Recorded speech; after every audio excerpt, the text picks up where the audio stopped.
Avec une cinquantaine de bus, un garage moderne et une plateforme informatique pour le contrôle des véhicules et des chauffeurs, Océan du Nord, et la société de transport interurbain, la mieux structurée, la mieux équipée. Ce constat est du ministère des Transports, qui a tenu à enquêter sur cette société.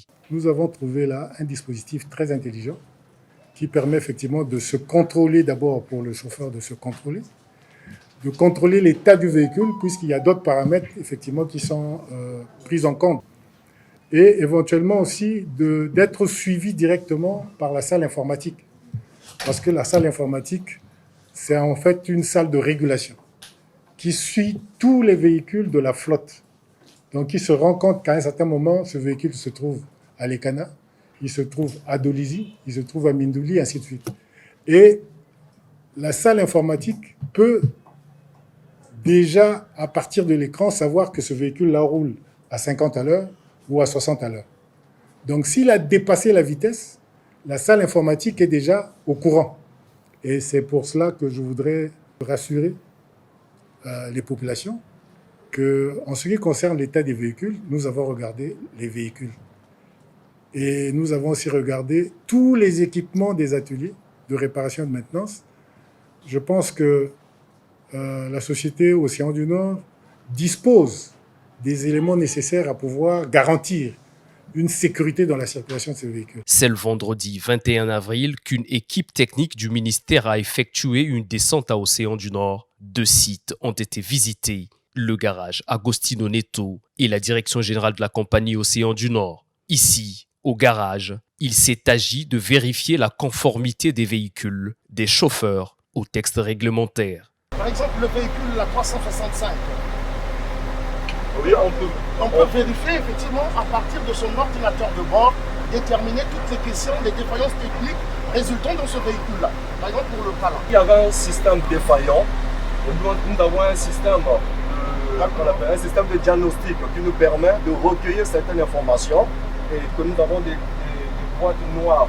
On peut appeler ça boîtes noires, ce sont les calculateurs ou le module. À la direction générale, l'on trouve le dispositif informatique permettant à la direction générale de suivre le parcours de tous les véhicules en circulation, du point de départ à l'arrivée. De la visite des techniciens et cadres du ministère des Transports, il est bien clair que la compagnie Océan du Nord n'a rien qui inquiéterait.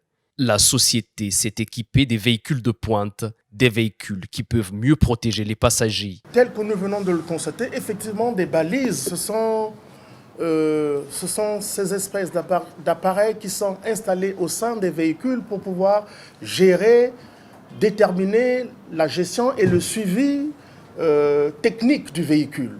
Puisque la balise est déjà un équipement nouveau qui est intégré au niveau du véhicule, c'est simplement pour le suivi. Donc je pense que déjà c'est un élément, un outil assez appréciable en termes de suivi et de gestion du point de vue technique de l'évolution sur le véhicule. C'est déjà une avancée, quelque chose de considérable. Mais pourquoi ces accidents à répétition? La question est sur toutes les lèvres. La réponse à cette question se trouve dans les explications du conseiller du ministre des Transports et de l'inspecteur général des Transports. Lorsqu'il y a un accident, nous voyons 3 aspects. Il y a l'homme, il y a le matériel, c'est le véhicule, et puis il y a la route. Donc, l'aspect de la route est écarté. L'aspect technique, c'est-à-dire que le véhicule est écarté. Nous allons essayer de voir plus le côté de l'homme. Il est bien clair que le problème se trouve à la fois dans la gestion des chauffeurs et l'incivisme. À cette préoccupation, la direction générale a une solution, recycler les chauffeurs. Il est possible qu'avec ces mesures, qu'Océan du Nord évite les accidents.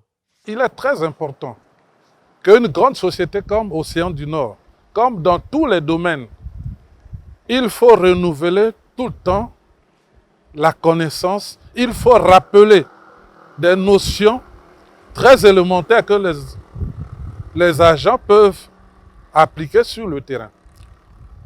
Nous avons également, on a parlé par exemple de repos, c'est vrai.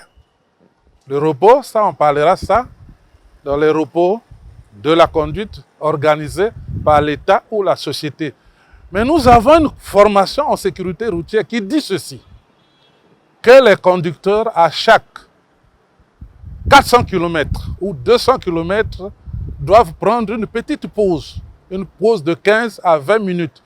Ce n'est pas parce que vous avez un repos quotidien, hebdomadaire, que vous allez négliger cela. En matière de sécurité, il est très important que chaque fois que le conducteur atteint 200 km ou 400 km, il doit prendre un repos de 15 ou 30 minutes pour se refaire. Nous avons ici des chauffeurs professionnels au sein d'Océan du Nord. C'est leur profession. Leur grand effort qu'ils devaient faire en tant que conducteurs, c'est celui de participer à la fluidité, à la sécurité de la circulation. La société compte une 50aine de bus. Elle dessert tous les 12 départements du Congo. L'ambition d'Océan du Nord, c'est de permettre aux populations de se mouvoir d'un point à un autre en toute sécurité.